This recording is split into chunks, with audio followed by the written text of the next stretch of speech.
Trump, will you come speak to us? President Trump?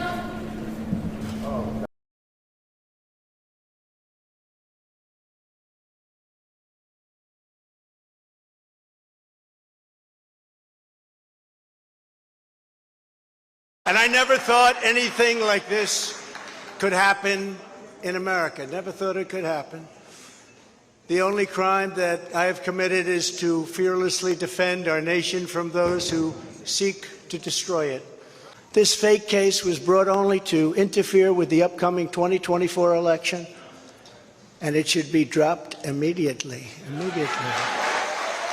You want to get President Trump at any cost, and this before he knew anything about me, didn't know a thing about me. He was campaigning.